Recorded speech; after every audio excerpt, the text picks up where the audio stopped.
Thanks for tuning in, everybody. This is JT, and if you are hearing this, you are once again tuning into the Consequence of Habit podcast. So, good morning to you. Good afternoon. Good evening. Whatever time of day it is, just put the word "good" in front of it. That you're listening to this, and I appreciate you guys tuning in. We're going to start this one off on a little bit of a somber note. If you listened to last week's guest, Mr. Daniel Hurd, you'll hear his story and how moving it is and what an inspiration he is. Unfortunately, a couple days ago, probably about 5-6 days ago, I got a text from him. And on the podcast, he discusses the multiple times he's been hit by cars on his journey of riding 17,000 miles on his bike. Unfortunately, he got hit this about a week ago, and this was definitely by far the worst of them all. He was airlifted to Flagstaff, Arizona. He does not remember what happened. From what he's told, he was rear-ended by a vehicle, and he's lost everything. I mean, the guy's going to be in the hospital for the foreseeable future, and he's in some pretty rough shape. So during the podcast, we asked you to support him in the cause that he has. Well, now we're asking you to support him just because, to be honest with you, he's, like I said, he's lost everything. And we want to wish him good vibes and good thoughts and all that good stuff. And that goes a long way. But right now, what he also needs is some financial help to get himself back on his feet and back doing what he's passionate about. And really, at the end of the day, that's saving lives. So if you want to donate to him, flipping through my notes, I think I have. Yeah, so if you go to donate.ridewithdanusa.com, you can donate to him directly. And that's just going to go a long way. Get him back up on his feet, like I said. So wish you all the best, Dan. Hope you're doing well. Hey, like always, this podcast is brought to you and supported by Athletic Brewing Company. It's the best one out there, as far as I'm concerned. You know, we have these regulations. Well, not regulations. They don't want you to bash other companies, and I'm not going to do that because that's not what this is about. But I will scream from the hills on how good Athletic Brewing is. I always have to preference this by saying that it's a non-alcoholic, but I just don't want to do that. I don't want to do them a disservice. Because whether this had alcohol or not, it's one of the best beers I've had. And they just don't disappoint, man. I just picked up some of their Oktoberfest. And I say picked up. There's something to be said about that because this stuff is hard to get. Their seasonal stuff goes quick. I mean, if you're having one of their staple beers, they're easier to get your hands on, but man, you get your hands on some of their seasonal stuff. Good on you. You just hit a jackpot because this stuff it's catching on. People are catching on to what they're doing. Athletic Brewing, and their slogan is brew without compromise, and they mean it, man. They mean it. I mean, I had this Oktoberfest, and I've been fortunate enough to spend some time over in Germany, and this stuff they put out, it's a home run. It is. I don't even want to say it's like Oktoberfest because it is Oktoberfest. It's Oktoberfest without a hangover. And I'm not quite sure how many of you out there enjoy hangovers. If you do, you're insane. I do not. So I like having some Athletic Brewing Company having, as far as I'm concerned, an amazing quality beer without all the other crap that goes along with it. So have yourself some Jaeger Schnitzel. Let me think of some other German things you can have with it. Spätzle. Am I saying that right? Spätzle? Oh, potato things. Some pretzels. Have yourself some big freaking pretzels with this stuff. But even better, have a great morning the next day. So thank you to Athletic Brewing Company. If you guys want to try them, you want to get your hands on some of the Athletic Brewing Company and what they're doing, use a promo code of CoH20 to get 20% off. That is a Consequence of Habit exclusive promo code. Get yourself 20% off, man. Guys, why pay full price Don't be a ding dong. Get 20% off, man. This week's guest. We're moving on to this week's guest. And I'm blown away sometimes. Like I talk to all kinds of different people, and some of them have gone through really dark stuff, and they come back on the other side of that. But it usually doesn't happen that early in life. And I'm always blown away when I talk to somebody in their 20s, when they've already, they've seen bad things coming, or they started experiencing some bad things, and they made a life change. Those people, I guess they amaze me just because it's so far from my journey. It's like, God, if you can just go ahead and start making the positive changes at a younger age, man, there's just, it's just such a nice thing you can do for yourself, and it's an inspiration to others. Because, like I said, as far as I'm concerned, they're unicorns. There's just not that many that are just emotionally aware to start making good changes in their life. And well, this week's guest is definitely one of them. This is Jordan Arbuckle. I think I said his name already. I'm going to say it again. Jordan Arbuckle. And I'll have his links in the show notes. But if you want to check him out, you're going to go to conquer.today. He's got to some of this habit thing. He's got it figured out. And not only does he have it figured out, but he's doing the next best thing, and that is helping others figure it out. Making these small changes in their life, just becoming a better version of yourself, and some tools. I mean, none of this it's not like he cracked some secret code, but he kind of did. I don't know if that makes sense. He's figured out what works in his life, and he's looked up to some other people and saw what's working for them, and now he's spreading the word. And he's got a couple different avenues. He's doing that. He's doing it off of his website. He's doing it off of his Discord group, which I have since joined, and I'm excited to be part of it. And it's a group mentality, man. And that helps. When you surround yourself and you interact with other people doing really positive things, it just kind of brings the best out of you. You interact with a bunch of scumbags. Unfortunately, you're going to become a scumbag. So it was great talk. I feel really fortunate to have him on. But without any more from me, I bring you Mr.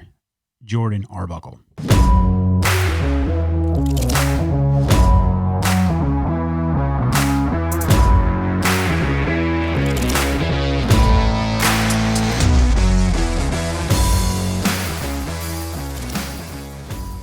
All right, thanks for tuning in, everybody. There's JT here, and we are fortunate to have on Jordan Arbuckle. Jordan, I appreciate you taking the time to come on. Thanks for having me. This is going to be awesome. Yeah, I'm actually really excited about this one. So I ran into your stuff on Reddit, right? And it was talking about habits and improving yourself, and the fact that this podcast is called The Consequence of Habit. Obviously, I was like, oh, I got to try and get a hold of this guy. And the more I read into it, to be completely transparent, I reached out to you without fully understanding on what you were about and kind of what your cause was and the things you're doing. And you agreed, right? But the more I read into it, the more actually excited I got about the conversation. So nice. But before we start digging deep into that, Jordan, why don't you introduce yourself? Tell us where you're from and how old you are and all that kind of good stuff. Right on. Yeah. My name is Jordan Arbuckle. I am from Minnesota and then went to college down in Lakeland, Florida, and got plugged into a really cool business community down here in Lakeland with the co-working space we're at and all sorts of business partners. And so I'm down here with my partner, Chloe. We go up to Minnesota in the summer to do hiking and camping and see the family. And it's been a pretty good setup so far. Yeah. If you don't mind me asking, Jordan, how old are you? 28. 28. And the only reason I'm interested in knowing how old you are is because in doing research, I was going through some of your YouTube videos, and these go back, right? These go back 6 years, and you're talking about things like meditation and what your daily habits are, and like the pillars to success and balance in your life. And to be completely honest, I mean that was the last thing on my brain. At, I'm going to guess 22 years old, 23 years old. Right. Or were these things you're thinking about why you're in Minnesota? Or is it just by luck? It was just you were surrounded by the right people in college? Like, how does that work?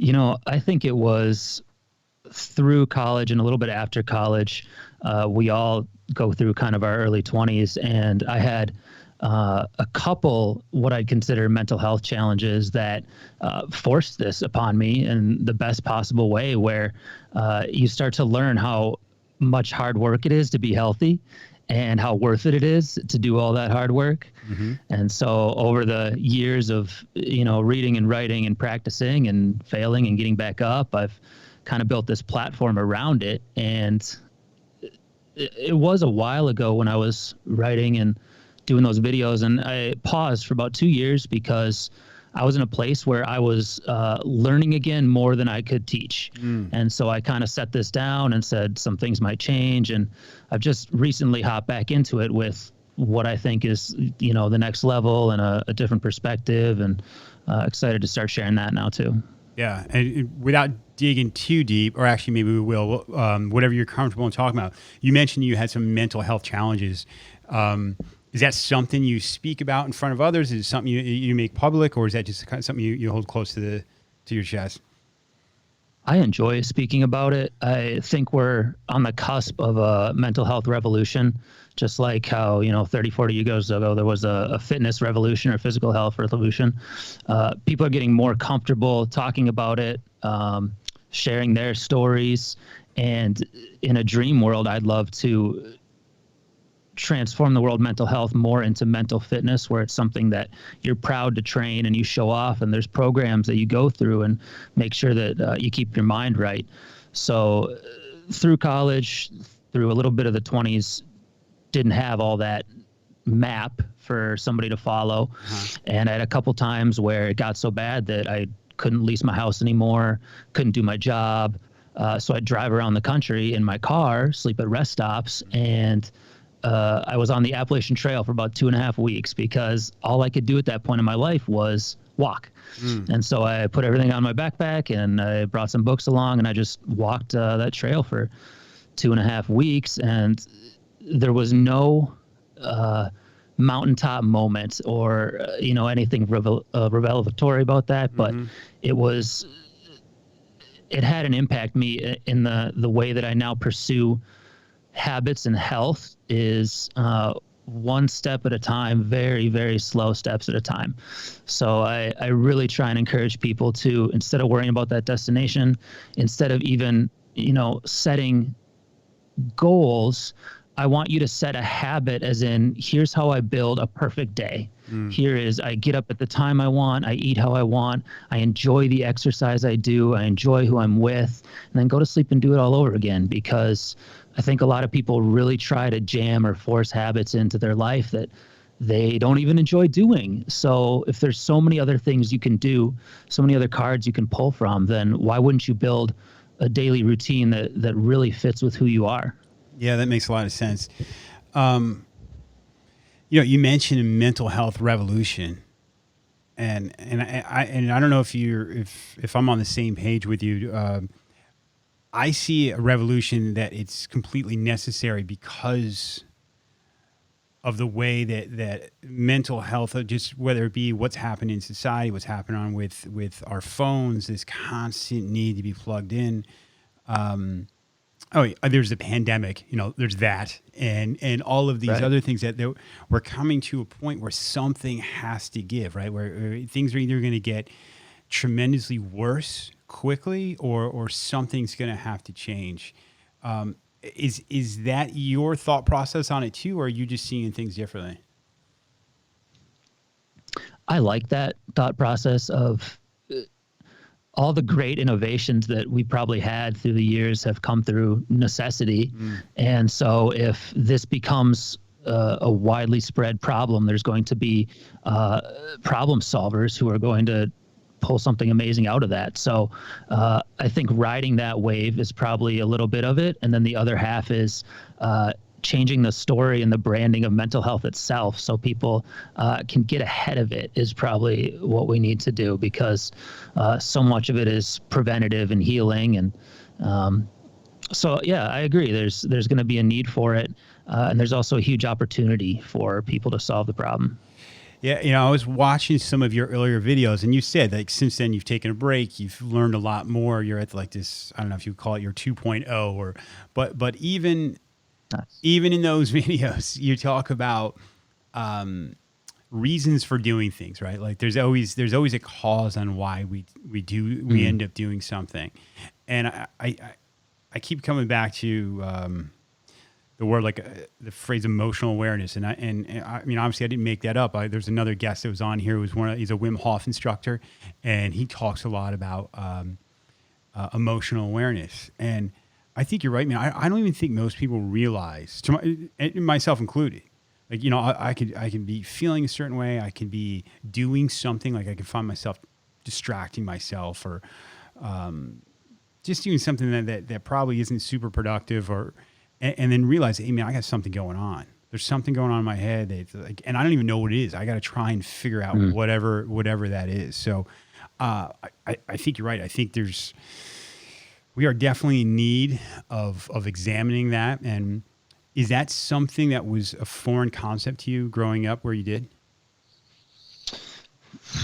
That's a good question. Our stories overlap with alcoholism, which was in my family, and I haven't had a drink for probably 4.5 to 5 years now. Nice. As well. So I think we were on a similar track there.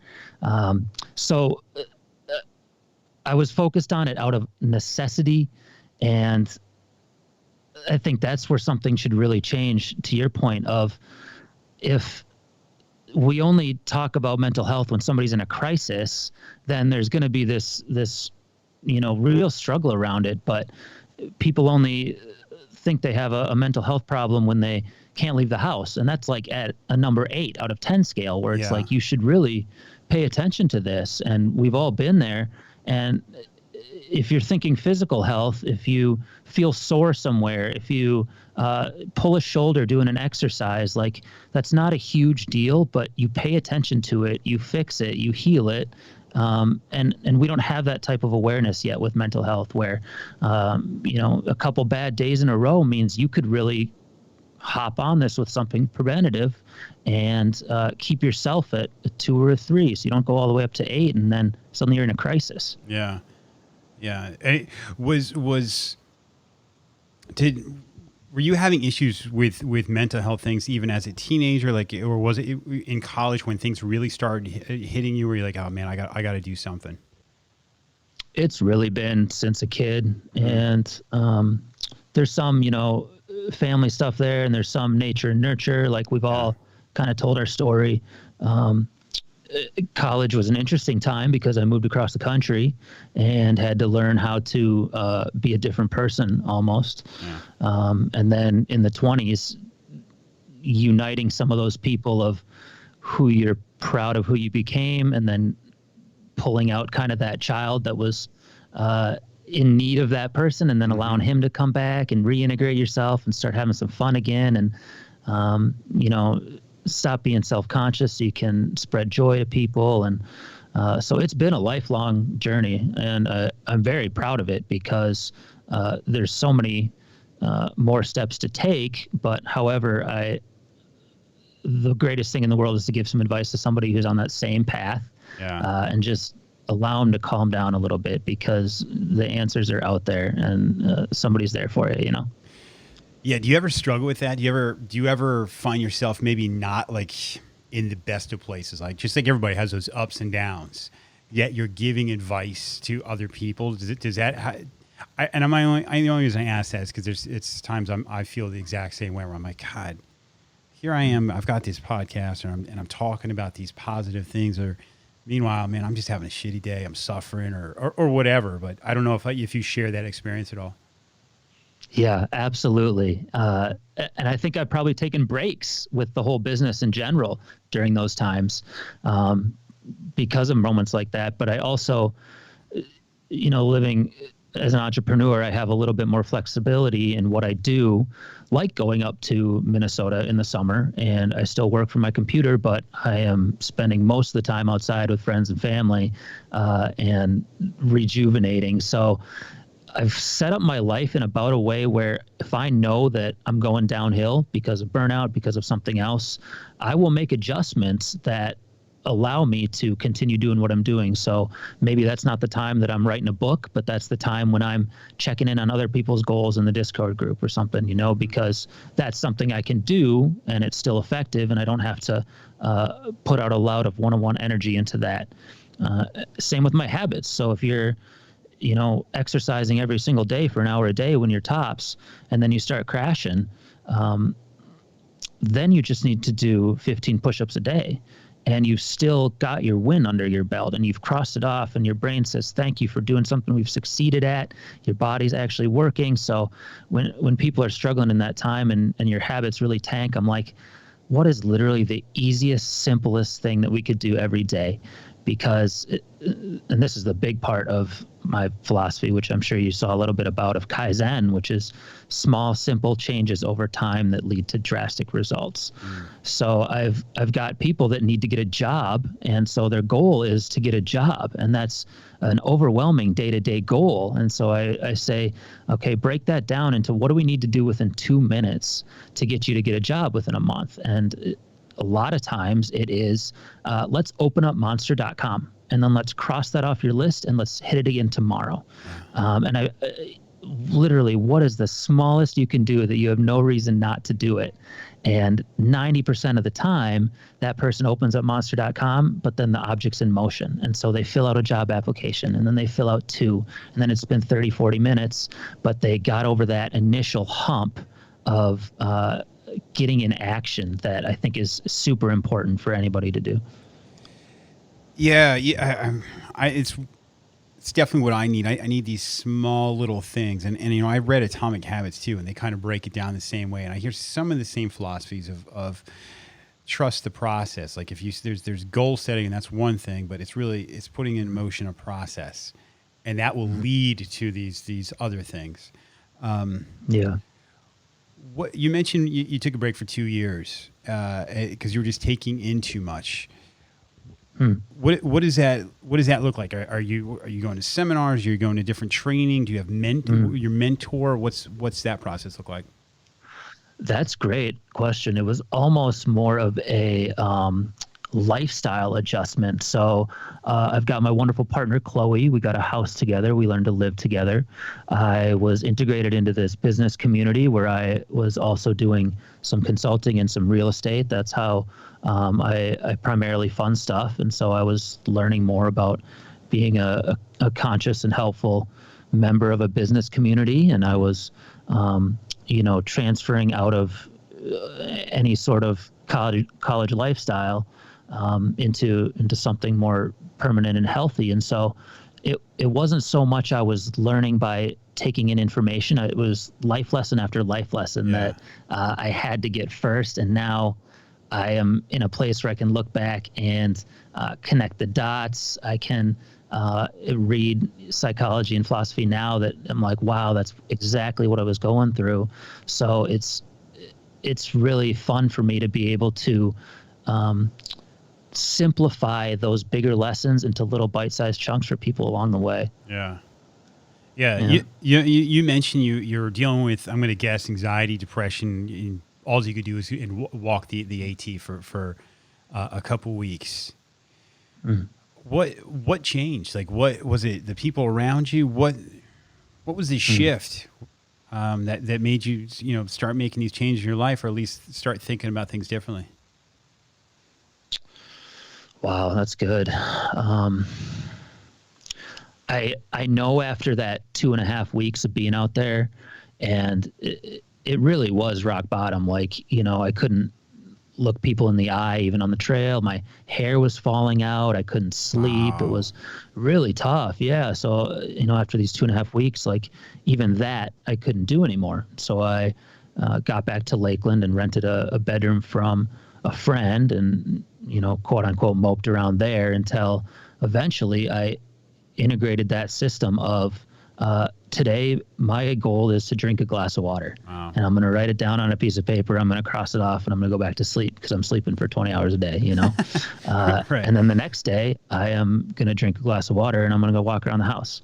And you extrapolate that to a year, and suddenly you're filled with, healthy relationships and friendly business, and just you've worked from that first step. But it's amazing how fast it can compound with just these little steps. Yeah. You mentioned being an entrepreneur and that you're involved in real estate, but you're turning you're turning this I'm going to guess passion of yours of helping others into a business within itself, and that's Conquer Today, correct? Yep. Explain what that is and what the business does, and if someone wants to start changing their life and they want to use Conquer Today, what do you guys do? Yeah, absolutely. So Conquer.today is the site that'll get you there. And it's an online learning platform with a variety of guides, tools, and courses to improve what I like calling your mental fitness as well as your productivity. So we have people come on and they sign up for our flagship email product called Helm, and they go through this 4 or 5 day series of finding those super basic mini habits like 5 push-ups or whatever. They can join our Discord group where we check in on weekly goals and keep each other accountable.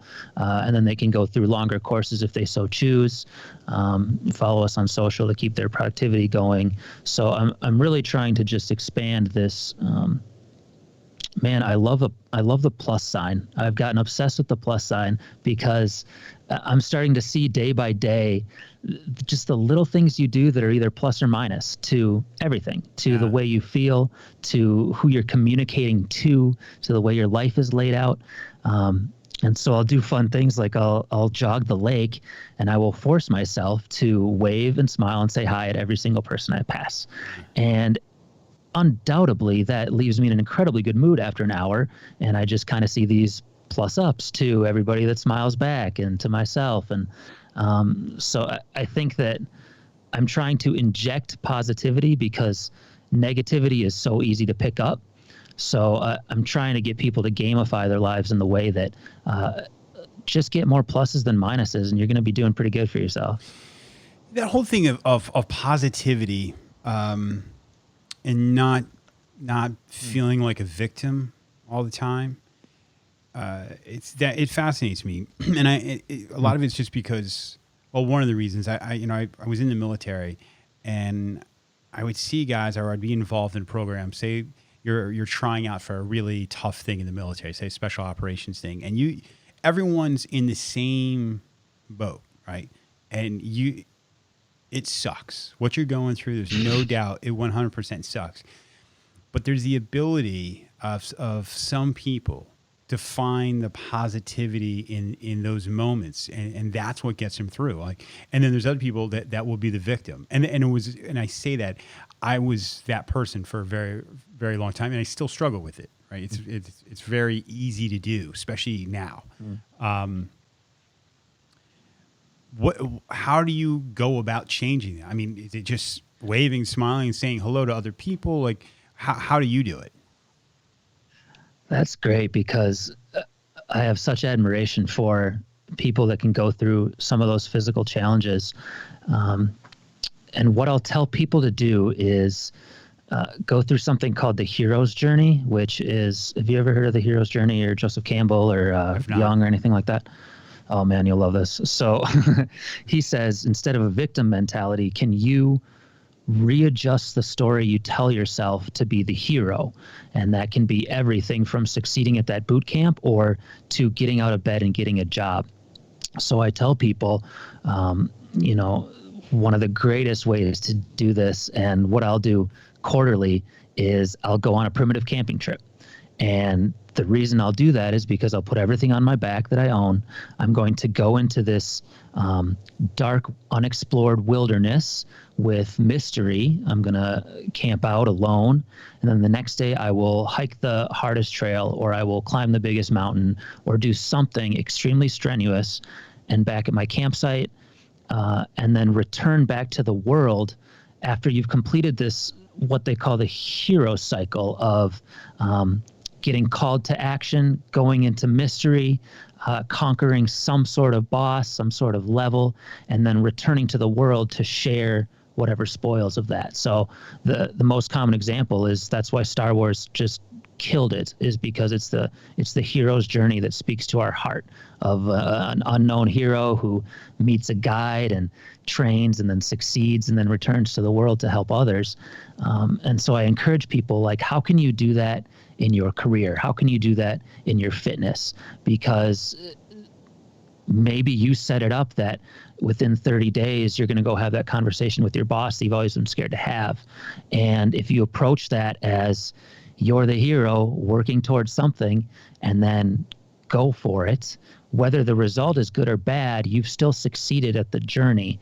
And that's how I feel that people make concrete change towards positivity, because I am bored to death about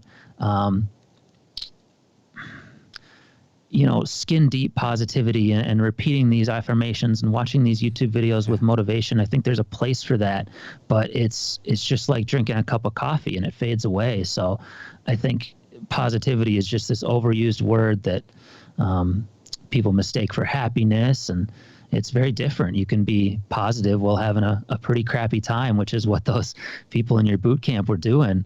And I would believe that they saw themselves as a hero in that situation. Yeah. Yeah. Hey, do you follow Stoicism at all? Do you think like Stoic philosophy? I couldn't talk about it, effectively, but I understand the main concept, and it's got some powerful views. What were your thoughts? Yeah, I just see a lot of similarities in what you're saying, some of the things you're saying. And even like you say quarterly, you do this hero's journey or action. And the Stoics would, well, not all of them, but some of them would, even though they were very rich, would live like almost like a homeless person. They would wear just the most basic clothing and just get rid of all of everything fancy. And actually, right before I was talking to you, I was talking to a gentleman who's written a book on Stoicism, and I was talking about it helped me distance myself from alcohol, to quit drinking. And he's like, he completely one up me, or actually five up me. He says, yeah, no, I actually quit drinking myself, using it, and salt, sugar, it was like anything. I'm like, good God, man. I think it's just eating. Meat. Meat was the other one, but none of that matters. That's for another episode. But I see some of some similarities in what you're saying, which is interesting, because some of the things that were being said over 2,000 years ago. So I'd encourage you to actually look into some of it, because I think you're going to see like, oh yeah, man, that's exactly the same kinds of thing I'm talking about. I'm sure I'd love it. And I've noticed the same thing, that everybody's kind of saying the same thing. It's right. Just packaged differently. Yeah. And I'm cool with that. I'm like, okay, so find the package that really speaks to you. So, maybe you're the kind of person who has to go the Zen route and is peaceful. Maybe you're the kind of person that has to go the warrior route and get really hyped up. But there's such simple things of, be nice to people, eat some good food every once in a while, use your body, write down a to-do list. Like, any way that you can integrate these things that have been said over and over and over again, that's how you're going to win. Fundamentals, I guess. Yeah, it really is. And that's the nice thing. It's not a secret, right? But there is, and it's not like one person's going to say it and then everyone else is like, oh, great, the secret's out. This goes back, I think, to you have actions and the reasons for those actions. And I think figuring those things out, that could be through a 12-step program. It could be, there's a lot of different ways. It could just be seeing a psychologist or a therapist, or and there's, the more you analyze that stuff, and I've said this in other podcasts, and the more you see in yourself some of the reasons you do things, I think more empathy and understanding you have in others, and it connects people, because you're like, oh, this person's acting this way. And, I've acted that way, and that's because of, this. So, when you talk to somebody, because when people come to you, or they say, hey, Jordan, I'm looking to start making these positive changes in my life, and you've got a short amount of time. What is, what are the basics when you talk about fundamentals? What are the fundamental things you would say to that person? So close to fundamentals, I call that their foundation. And the foundation is something for your mind, something for your body, and something for your life, which I consider productivity. And so I would say, if you want to start feeling better tomorrow, then let's just install 3 Kaizen habits, 1 for your mind, 1 for your body, and 1 for your life. And if you can knock those out every day, you're almost guaranteed to make progress in something that makes you feel better. And regardless if your goals change or if you struggle and fall, it's the act of doing the habit that makes you healthy. And so each day you can crank away at something so simple as, let's take 10 deep breaths, and we're going to count that as our meditation for the day. Do it intentionally, and let's cross it off the list. Great, you win. Your mind is upgraded. Let's do 10 push-ups and 10 jumping jacks. Cross it off the list. You've exercised, your body got better, you got another win. Now let's write a to-do list for the next day. You're more productive, you know what's going on, and you've leveled up your life. And so I think people don't understand the exponential gains from how little it takes to start feeling healthy. Yeah. Yeah. And those are some of the ones that I'd give them is, learn to breathe first and foremost. I think you talked about that a couple times on some other episodes. And then, find a version of exercise that doesn't make you miserable. So don't, run a 5K if you like to lift weights instead. That's okay. If you don't like to read, then watch a YouTube documentary. Adjust this stuff because it's all doing the same thing for you in the end. Yeah, that's important, right? Because I think a lot of people, especially when you start getting into whether it be self-help or people trying to make positive changes, and you hear, you could be listening to Joe Rogan and you hear like a Jocko or somebody and you're like, oh, geez, man, I think the way to change my life is I need to start getting up at 4:30 in the morning and doing 5 million burpees and a bunch. So, and that's not for everybody, right? I mean, like, I like that. I like that thought of just do what you enjoy doing, as long as it's something positive and it's having a positive effect on you. And I've learned with some of those guys that are kind of like helping people 10x, they really turn off a lot of my audience who can't brush their teeth. So they hear, they read David Goggins' book and they're like, dude, how could I ever do that? I can't, get out of bed. And I'm like, then that's not what you need to hear right now, man. Let's get you brushing your teeth. And it's the same level of effort at some point. So you just, then you're the hero, and then we'll work up to that stuff. So I'm glad there's people at every level. And people need to realize that they're the unicorn, right? The person that went was I don't know, I forget how overweight he was, and he's like, I bought an exercise bike and I rode it until I lost 100 pounds. You're like, wait, what? Right. That's not normal. So it's unfair for anyone to compare himself to that. Hey, so what are some of the things, even along this journey, what are some of the things, like at the end of the day, Jordan, you're saying to yourself, oh man, today was not a good day. I did X, or I spent too much time on my phone, or I did this. What are some of your, we all have habits, good and bad. What are some of the ones you fight against? So I think tech addiction is one we're all learning to both fight and live with in certain ways. I think a lot of research and help is coming out on that. I would say some of the things that are really important for me to nail is my sleep. So if my sleep schedule gets off, then I'm absolutely useless. And I will take afternoons off or days off to reset that because it's so important. Exercise, I think, in some fashion every day is really important. And when I am exhausted, it's not a time to skip the gym. It's a time to do something that I can physically do at that point. So you'd love it. I built a quarantine power rack in my backyard. I saw it. The thing's awesome. Nice. 4x4s and cinder blocks. And so if I'm not doing a full workout back there, I'm doing squats and then I'm going inside. And I'd rather have people adjust versus all or nothing, because it's the crossing off of the thing that is helpful the most. Are you seeing a lot more people reaching out to you, or people looking for these types of services over the past, 6 months or so?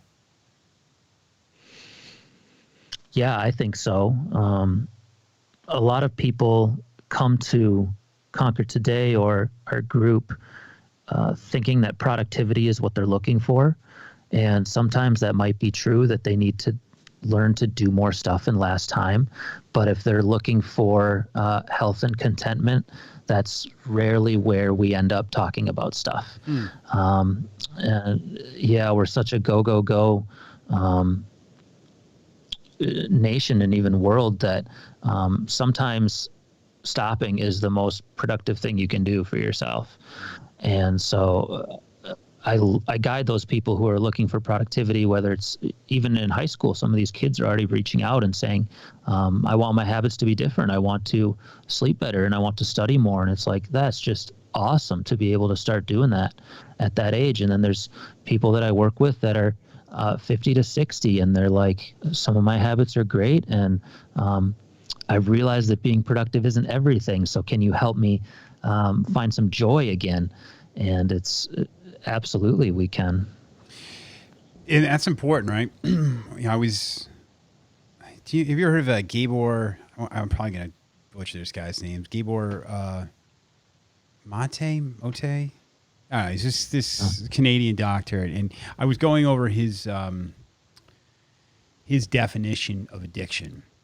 And it was anything that brings you kind of temporary joy, but it has negative consequences.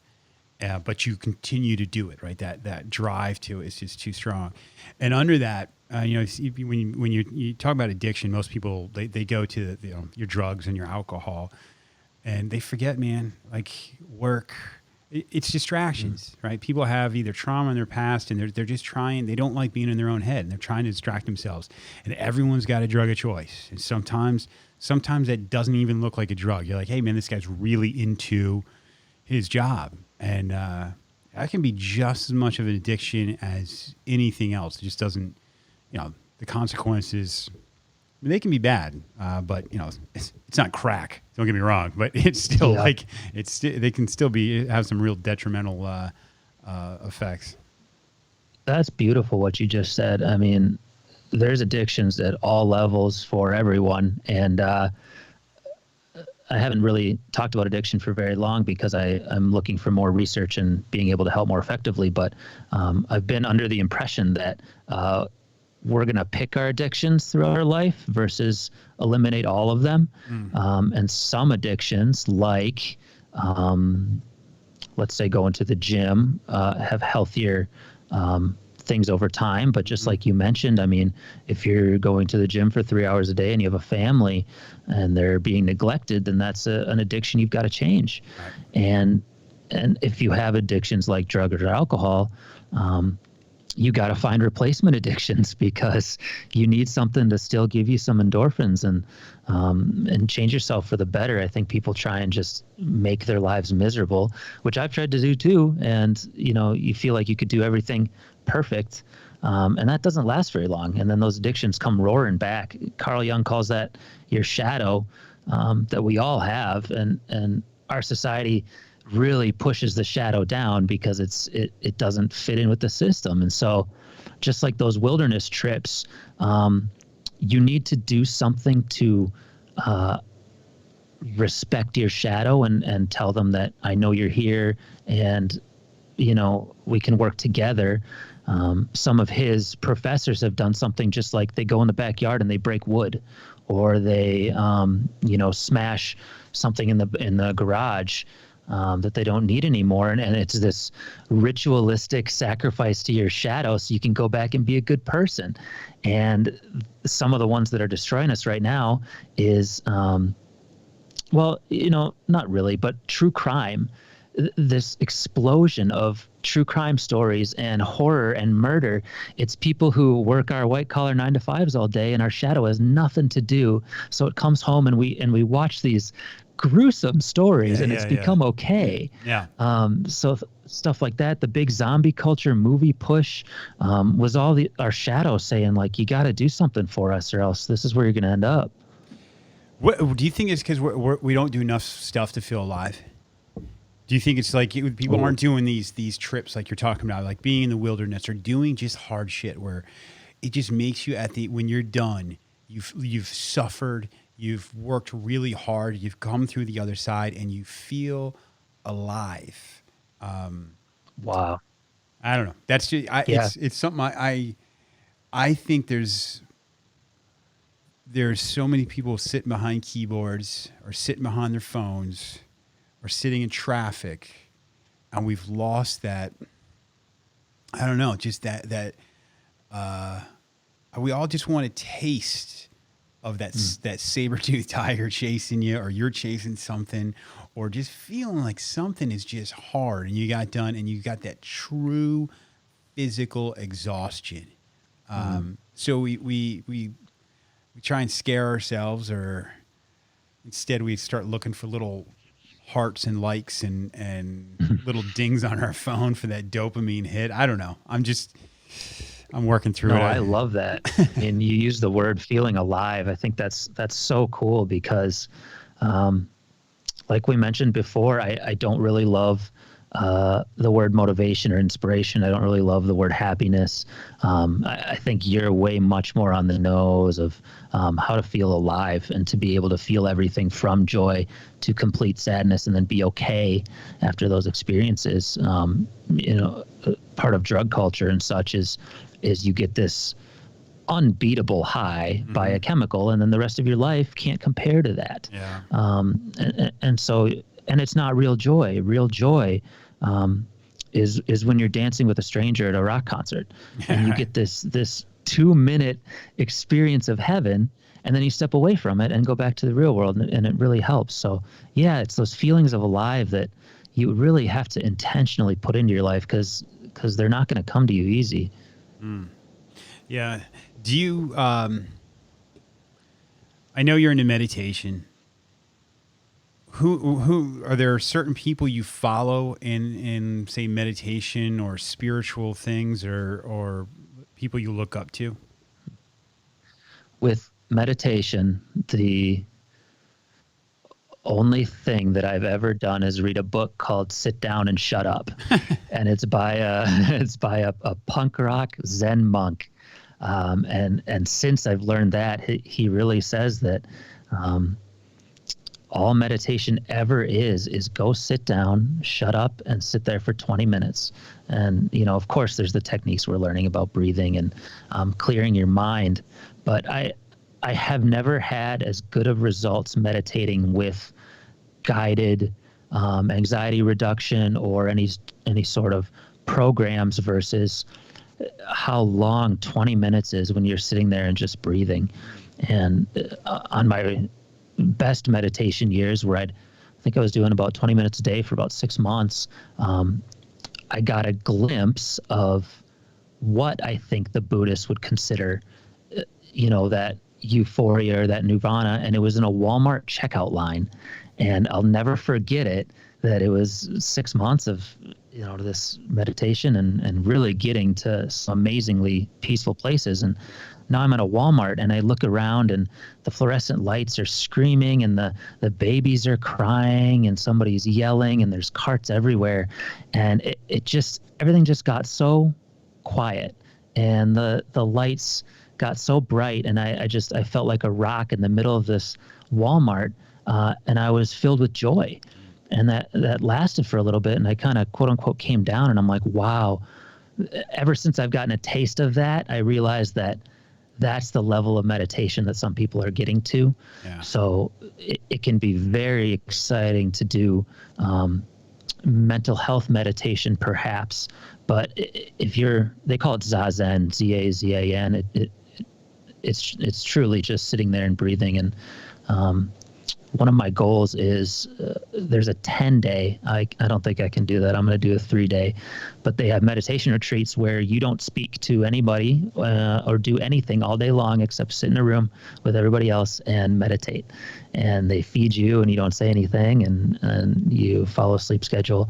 And I have some friends that have done the 10 days, and there's something to be said about resilience and change there, because after day 5, I can't imagine what you're dealing with, but then it's dealt with. Yeah, it's got to be tough.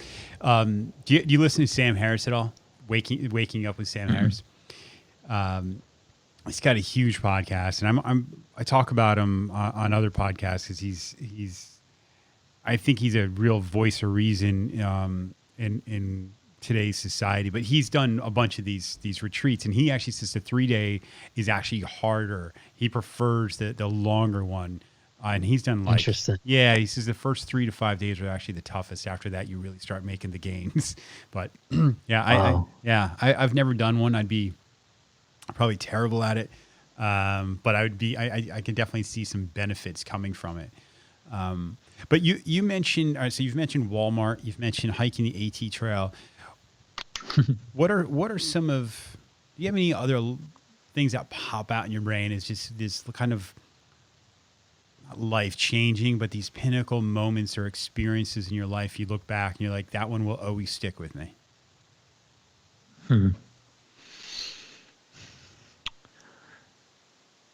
Well, the day that we quit drinking is one of those days. Yeah, let's talk about that. And I think what was your reason behind that?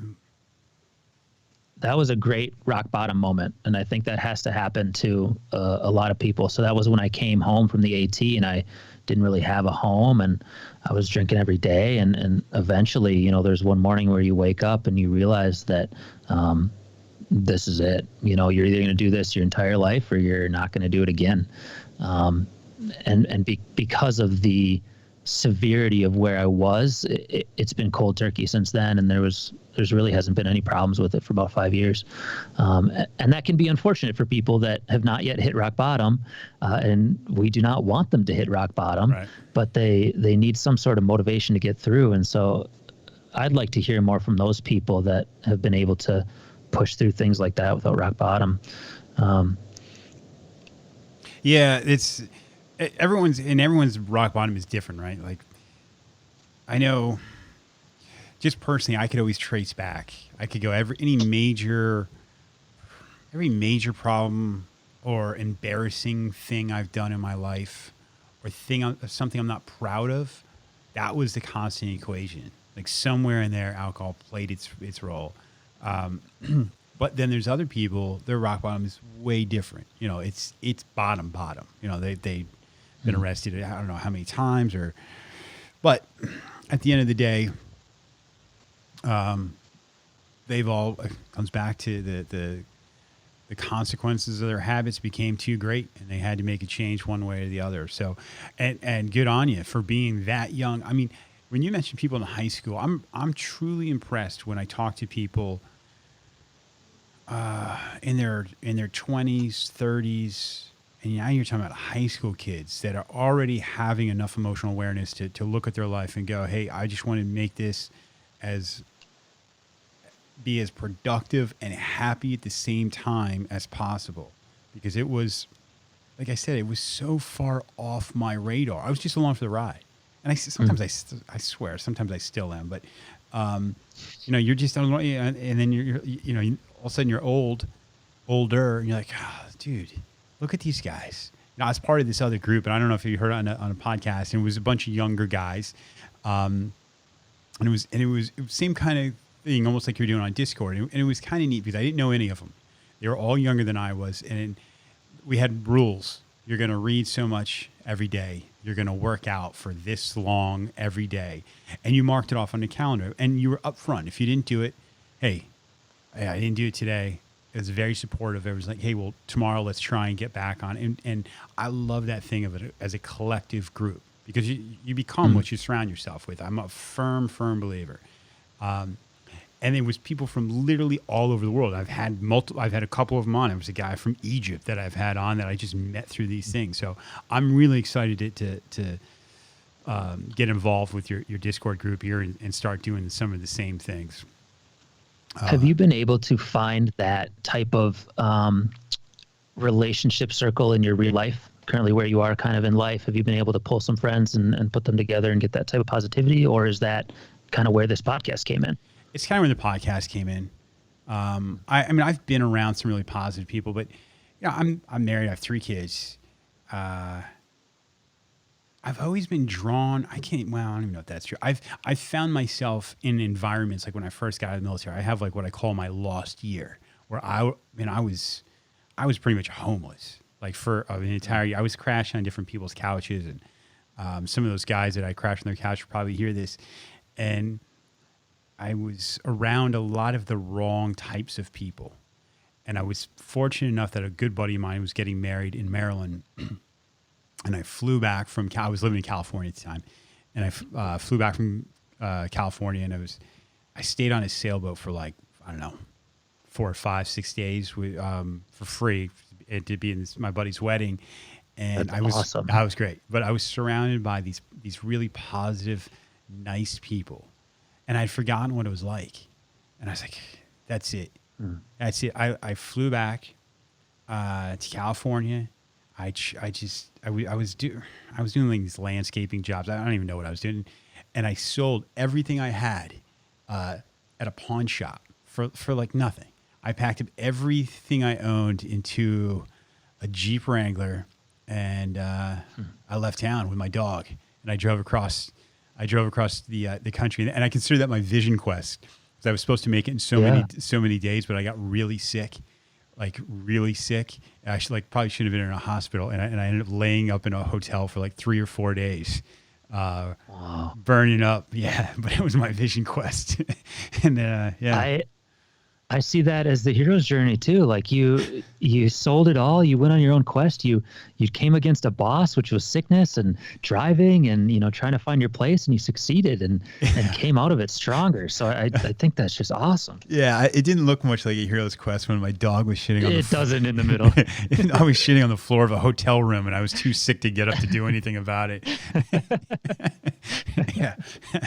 But, yeah, it was needed, but it was so in my current circle, I have some great people, and I've distanced myself. That's not even true, because once you have kids and everything, and especially from the pandemic, my 9 to 5 has been slow. So I'm around my core family, and to be honest, without them, I don't even know. Like, that was really part of my change. Right? It was part of having this idea of who you are as a man or a woman or whatever, as a provider, as a father, and then realizing you're not truly fulfilling it. Like there's a better version of you out there. You just got to try and figure it out who that is. And I was surprised in how slow this is. And I actually, like you say, make small steps. Because changing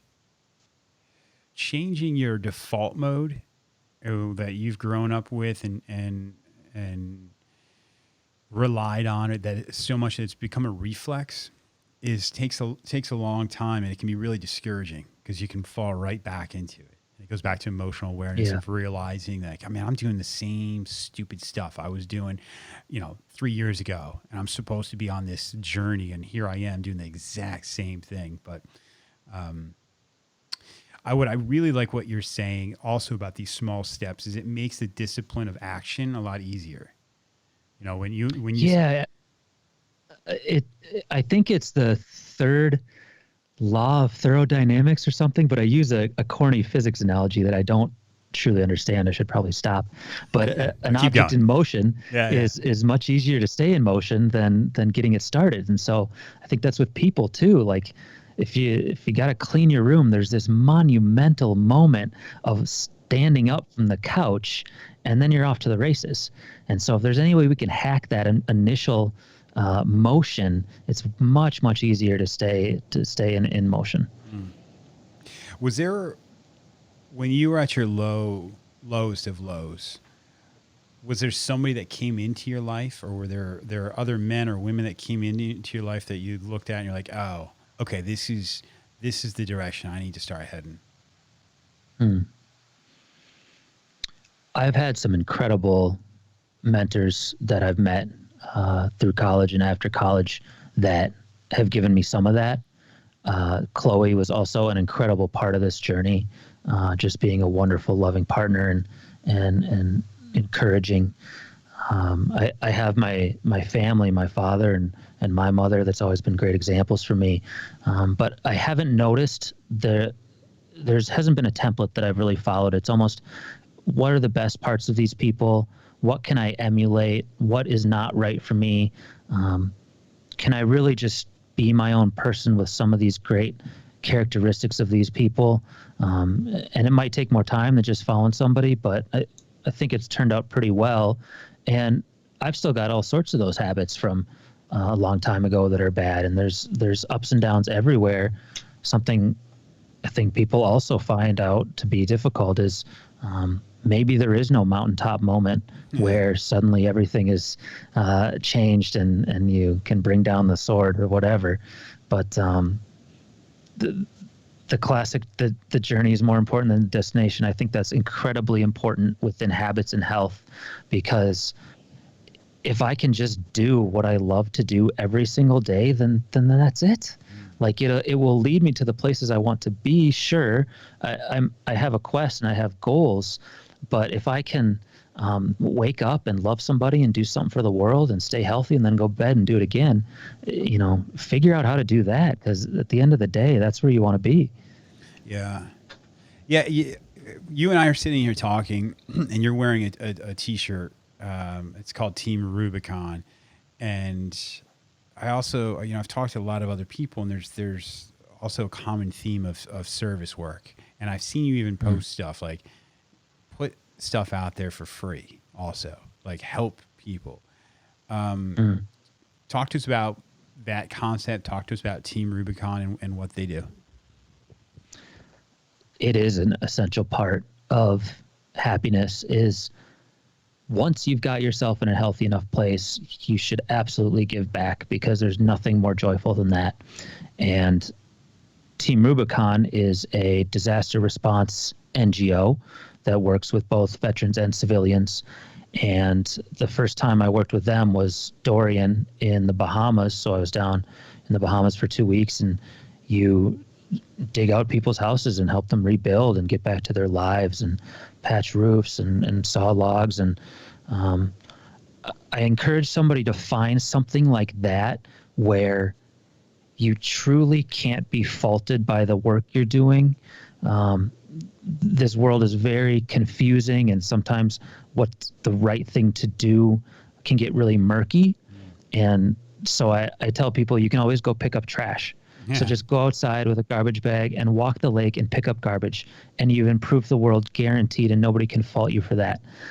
So there's things like Team Rubicon. There's other types of organizations that I strongly encourage people to get involved with, for not just the impact, but the people you meet on these things. They're obviously, their heart's in the right place because they're doing what they're doing.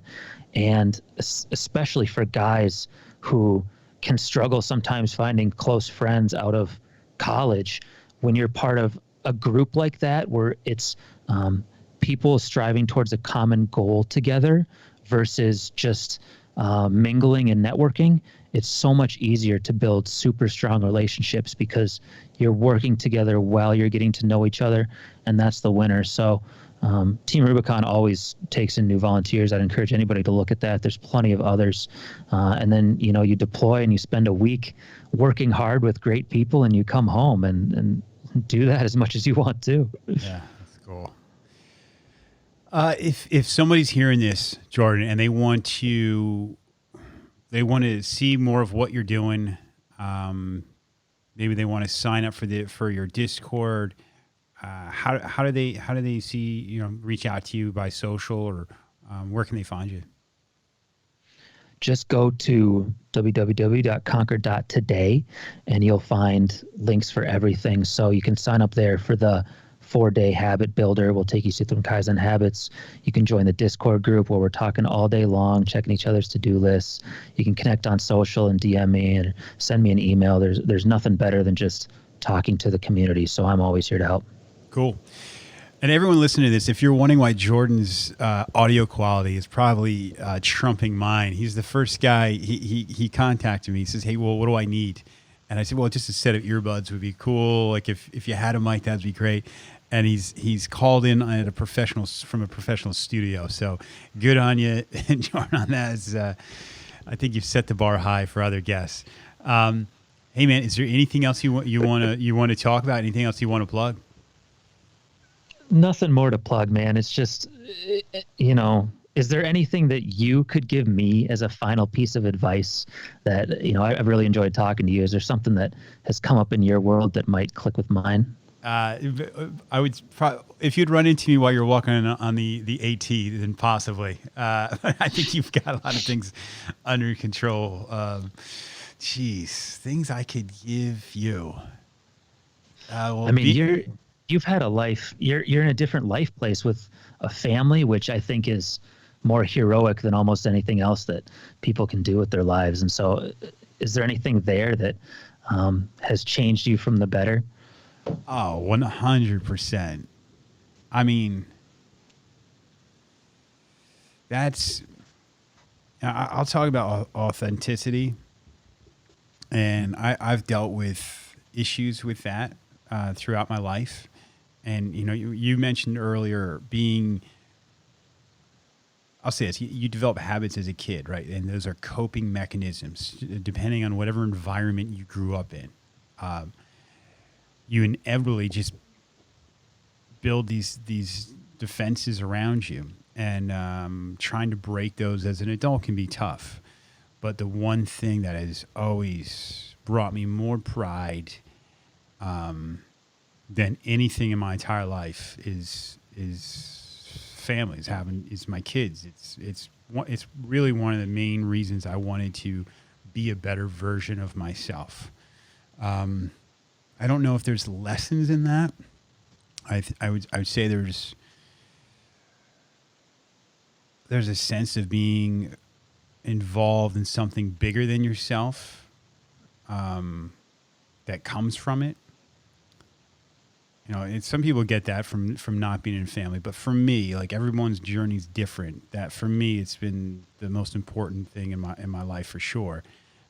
Again, that's not words of wisdom to anybody or a life-changing thing for somebody to do, but that's just been my journey. I'm not very good on my own. If I'm left to my own devices, I have a tendency to self-destruct a bit. So it's almost it's a good way to hold me accountable. It's a good way to bring out the better version of me out.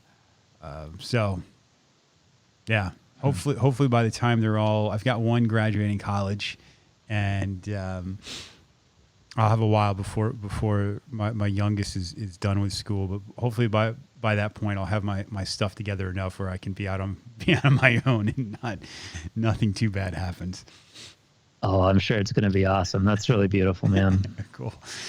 Joe, I really appreciate you coming on, man. I've really, truly enjoyed this conversation. It's a lot of fun, and I'm signing up. I'm actually signed up, but I'm going to enter all my information on the Discord account, and I'm excited to partake in this journey along with you, man. Awesome. That sounds great. Can't wait. All right, Jordan. Take care, man. Hey, start your own podcast. You've got a studio. Hey, all right. All right. Deal. All right. Talk to you later, man. See ya. That's it, folks. That's it for me. Thanks again to Jordan Arbuckle. Make sure you log on to his conquer.today. Check out what he's got going on. Check out his Discord group. Like I said, I signed up for it, and I'm already getting these positive messages, and it's a way of holding each other accountable to make good changes. So, thanks, Jordan. Man, you're in your 20s. I'm looking forward to all the big stuff coming from you. If you guys like this podcast and you want to support it in any way, the biggest thing you can do is to share this bad boy. Is to to leave me a review. I don't know. You can put it on social media if you would like. Just tell friends about it. We are on the verge of doing some fairly big things. I've got some awesome, truly awesome guests coming on here, and I want to get their word out because their stories are important and they need to be shared. So that's it for me. I'll catch you guys next week.